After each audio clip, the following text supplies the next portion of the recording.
Hello. അപ്പോൾ നമ്മൾ കഴിഞ്ഞ ദിവസം പറഞ്ഞ പോലെ ഗുരുവായൂർ പോയതിൻ്റെ കുറച്ച് ക്ലിപ്സ് ഞാൻ എടുത്ത് വെച്ചിട്ടുണ്ടാകുമെന്ന് പറഞ്ഞിരുന്നു. അപ്പോൾ അതിൻ്റെ കുറച്ച് വീഡിയോസാണ് ഇന്ന് കാണുന്നത്. ഫസ്റ്റ് തന്നെ നമ്മൾ ഗുരുവായൂർ രാത്രി 12:15 ഗുരുവായൂർ എക്സ്പ്രസ് ട്രെയിനാണ് ഞങ്ങൾ ബുക്ക് ചെയ്തിരുന്നത് ട്രിവാൻഡ്രത്ത് നിന്ന്. പക്ഷേ നമ്മുടെ സമയം എന്ന് പറയട്ടെ ട്രെയിൻ ലേറ്റായിരുന്നു.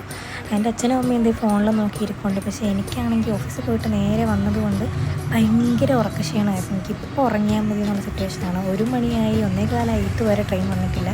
അവസാനം 1:30 ആയപ്പോഴാണ് ട്രെയിൻ വന്നത്. അങ്ങനെ ട്രെയിൻ വന്ന പാടെ ഞങ്ങൾ കയറിയിരുന്നു. അമ്മ കയറിയ പാടെ അങ്ങ് കിടന്നു. എനിക്കാണെങ്കിൽ എപ്പോൾ കിടന്നാൽ മതി എന്നായിരുന്നു. അപ്പം അമ്മയ്ക്കും അച്ഛനും മിഡിൽ ബർത്താണ് കിട്ടിയത്. അമ്മ വലിഞ്ഞ് കയറിയിട്ടുള്ളൂ, പക്ഷെ അച്ഛൻ കയറിയിട്ടില്ല. എനിക്ക് അപ്പർ ബർത്തായിരുന്നു. പിന്നെ അച്ഛന് സീറ്റ് അറേഞ്ച് ചെയ്ത് കൊടുക്കാൻ വേണ്ടി കുറച്ച് നേരം വെയിറ്റ് ചെയ്തിരുന്നു. അങ്ങനെ അച്ഛനെയൊക്കെ കിടത്തിയിട്ട് ഞാനും കിടന്നുറങ്ങി. രാവിലെ 7:45 8 മണിയൊക്കെ ആയപ്പോഴത്തേക്കും ഞങ്ങൾ ഗുരുവായൂർ റെയിൽവേ സ്റ്റേഷനിലെത്തി. പിന്നെ നേരെ റൂമിലേക്കാണ് പോയത്. ബാക്കി വിശേഷങ്ങൾ അടുത്ത വീഡിയോസിൽ കാണാം. Thanks for watching.